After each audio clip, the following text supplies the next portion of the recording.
क्या आप जानते हैं कि धर्म के नाम पर हमें जो चार वर्णों का पाठ पढ़ाया जाता है, ब्राह्मण, क्षत्रिय, वैश्य और शूद्र, वह गीता का वास्तविक संदेश नहीं है, बल्कि उसे तोड़ मरोड़ कर पेश किया गया एक भ्रामक सामाजिक ढांचा है। जी हाँ, सदियों से तथाकथित धर्म के ठेकेदारों, गुरुओं और महात्माओं ने श्रीमद् भगवत गीता के श्लोकों को अपने मतलब से समझा और समझाया। उन्होंने स्वयं श्री कृष्ण द्वारा बताए गए गूढ़ योग मार्ग को पूरी तरह से एक जन्म आधारित जाति व्यवस्था में बदल दिया। लेकिन आज इस वीडियो में हम यथार्थ गीता के आलोक में जानेंगे कि चार वर्ण का असली मतलब क्या है और क्यों इसका संबंध आपके जन्म से नहीं बल्कि आपकी आध्यात्मिक साधना की चार अवस्थाओं से है। यह वीडियो आपकी सोच को बदल सकता है, इसलिए अंत तक जरूर देखें। जब भी हम गीता के चार वर्णों के बारे में सोचते हैं तो हमारे मन में एक तस्वीर बनती है। ब्राह्मण जो पढ़ाता है, क्षत्रिय जो लड़ता है, वैश्य जो व्यापार करता है और शूद्र जो सेवा करता है। यह विभाजन हमारे समाज में इतनी गहराई से बैठा दिया गया है कि हम इसे ही शाश्वत सत्य मान बैठे हैं। लेकिन यह व्यवस्था गीता की देन नहीं बल्कि उन लोगों की साजिश है जिन्होंने अपनी सत्ता और स्वार्थ के लिए जन्म पर आधारित जाति को धर्म का नाम दिया। इसका सबसे बड़ा जीता जागता उदाहरण है हमारा इतिहास। मध्यकालीन भारत में एक समय था जब स्त्रियों, शूद्रों और वैश्यों से वेद सुनने और पढ़ने का अधिकार तक छीन लिया गया था। पंडित पुजारी बने धर्मसूत्रों के रचयिता, उनके व्याख्याकार और निर्णायक भी वही बन गए। उनका धर्म केवल उनकी जीविका बनकर रह गया था। क्या आपको पता है, कभी ऐसी घटनाएं हुई जहां सिर्फ इसलिए पूरे गांव का सनातन धर्म नष्ट मान लिया गया क्योंकि किसी मौलवी ने उनके कुएं का पानी पी लिया था। बाद में उसी गांव के लोगों का अन्य हिंदू लोगों ने सामाजिक बहिष्कार कर दिया क्योंकि धर्म के ठेकेदारों ने उन्हें बताया कि तुम धर्म भ्रष्ट हो गए। गीता में स्वयं श्री कृष्ण कहते हैं कि आत्मा को न शस्त्र काट सकते हैं, न अग्नि जला सकती है, न जल गीला कर सकता है। अगर सनातन आत्मा का स्पर्श प्रकृति की कोई माया नहीं कर सकती तो भला छूने और खाने से सनातन धर्म नष्ट कैसे हो गया? यह स्पष्ट है कि धर्म के नाम पर एक कुरीति परिस्थिति बना दी गई है और इसी तरह चार वर्णों को भी एक ऐसी कुरीति बना दिया गया जिसने राष्ट्रीय एकता को खंडित किया, सांप्रदायिक वैमनस्य को बढ़ावा दिया और करोड़ों लोगों को उनके ही भाइयों से अलग कर दिया। हम अगले वीडियो में समझने का प्रयास करेंगे कि वास्तविक रूप में सनातन धर्म का मतलब क्या होता है। श्री कृष्ण कहते हैं, चातुर्वर्णम मया सृष्टम गुण कर्म विभागसः तस्य कर्तारम पीमाम विद्य कर्तारम वयम।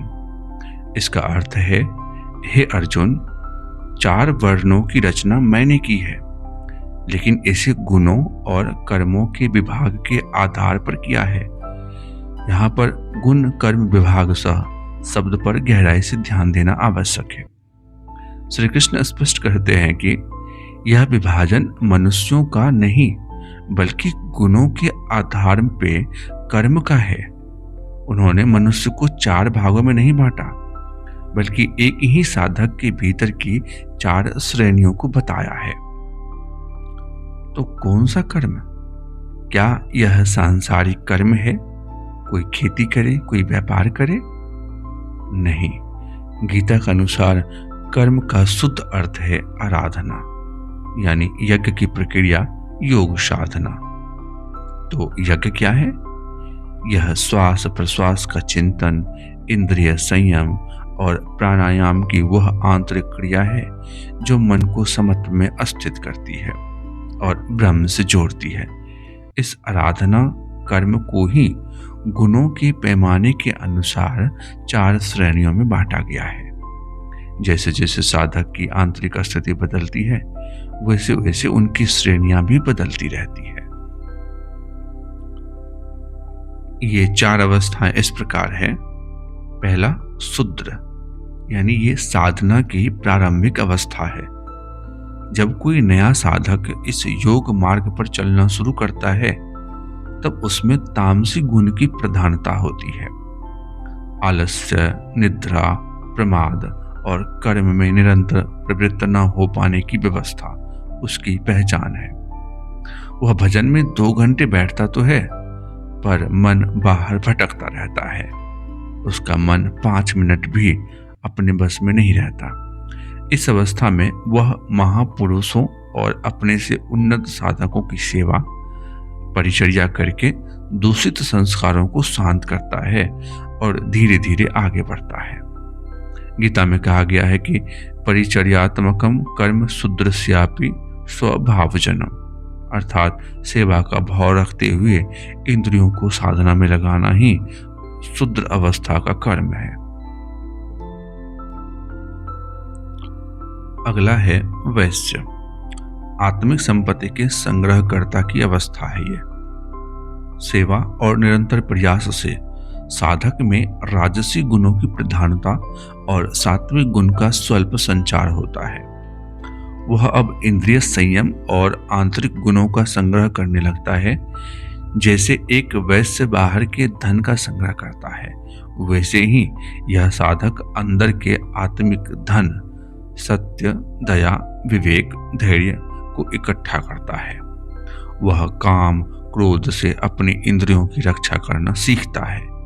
यह अवस्था आत्मसंयम की नींव रखती है, पर अभी भी प्रकृति को पूरी तरह से नाश करने की क्षमता इसमें नहीं होती। अगला है क्षत्रिय। विकारों के विनाशक की अवस्था। जब साधक आगे बढ़ता है तो सात्विक गुण का बाहुल्य हो जाता है, राजस गुण कम रह जाता है और तामसिक गुण लगभग शांत हो जाता है। इस श्रेणी में साधक के भीतर शौर्य, कर्म में पीछे न हटने का स्वभाव और सबसे महत्वपूर्ण प्रकृति के तीनों गुणों को काटने की क्षमता आ जाती है। अब उसमें काम, क्रोध, लोभ, मोह आदि वृत्तियों का संहार करने की ताकत आ जाती है। यही वह स्तर है जहां गीता का वास्तविक युद्ध प्रारंभ होता है। इसलिए श्री कृष्ण अर्जुन, जो इसी स्तर का साधक था, से कहते हैं, हे क्षत्रिय, अपने इस स्वाभाविक कर्म यानी आंतरिक युद्ध को देखकर भी तू भयभीत मत हो, क्योंकि इससे बढ़कर कल्याणकारी मार्ग तुम्हारे लिए दूसरा नहीं है। आखिरी है ब्राह्मण, यानी ब्रह्म में प्रवेश की योग्यता वाली अवस्था। यह साधना के पथ की सबसे उन्नत अवस्था है। जब साधक के भीतर मात्र सात्विक गुण कार्यरत रह जाता है, तो उसके स्वभाव में मन का समन, इंद्रियों का दमन, एकाग्रता, सरलता, ध्यान, समाधि और ईश्वरीय निर्देशन प्राप्त करने की क्षमता स्वाभाविक रूप से प्रवाहित होने लगती है। गीता के 18वें अध्याय के श्लोक 42 में इसके लक्षण बताए गए। यह सब इस ब्राह्मण अवस्था के स्वाभाविक कर्म है।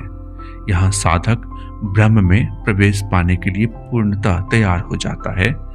ध्यान रहे, जब वह उस ब्रह्म में प्रवेश कर जाता है, तब वह स्वयं न ब्राह्मण रहता है, न क्षत्रिय, न वैश्य, न शूद्र। वह तो वर्णों से परे हो जाता है, यानी आत्मस्वरूप हो जाता है। यहाँ एक और बहुत जरूरी बात गीता बताती है, जिसे समझना हर साधक के लिए अनिवार्य है। श्रेयान् स्वधर्मो विगुणः पर धर्मात् स्वनुष्ठितात्, अर्थात गुण रहित भी अपनी स्वधर्म दूसरों के अच्छी तरह के किए गए धर्म से उत्तम है। इसका अर्थ यह है कि अगर आपकी साधना की क्षमता अभी शूद्र स्तर की है तो आप किसी ब्राह्मण की नकल करके बैठ जाएं कि मैं तो अहम ब्रह्मास्मि का जाप करूंगा और हाथ पर हाथ रख के बैठा रहूंगा, तो यह आपके पतन का कारण बनेगा। यथार्थ गीता में एक कहानी आती है कि कैसे साधु लोग केवल महापुरुष की बाहरी करनी, जैसे दिगंबर रहना, गालियां देना, गद्दे पर बैठना की नकल करके भटक गए और नष्ट हो गए। यह भगवत पथ में नकल काम नहीं आती। आपको अपनी वर्तमान अवस्था की सच्चाई को स्वीकार करके वहीं से सेवा और साधना शुरू करनी होगी। कर्मशः चलकर ही आप शूद्र से वैश्य, वैश्य से क्षत्रिय और क्षत्रिय से ब्राह्मण बन सकते हैं। तो दोस्तों, गीता का 4 वर्ण का सिद्धांत कोई समाज को बांटने वाली जाति व्यवस्था नहीं है। यह तो एक अकेले साधक की आंतरिक यात्रा का मानचित्र है। तमोगुण से सतोगुण की ओर, अल्पज्ञता से पूर्ण ज्ञान की ओर, सेवक से ब्रह्म तक की यात्रा। यह कोई लेवल या जन्मसिद्ध अधिकार नहीं, बल्कि एक क्रियात्मक प्रक्रिया है जिसमें आप अपने पुरुषार्थ से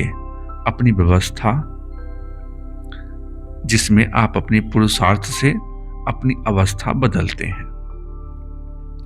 धर्म के ठेकेदारों ने इस सरल और मनोवैज्ञानिक सत्य को बेहद जटिल और बर्बर जाति पाति में तब्दील कर दिया, लेकिन आज यथार्थ गीता की इस व्याख्या ने उस सदियों पुरानी भ्रांति को तोड़कर रख दिया।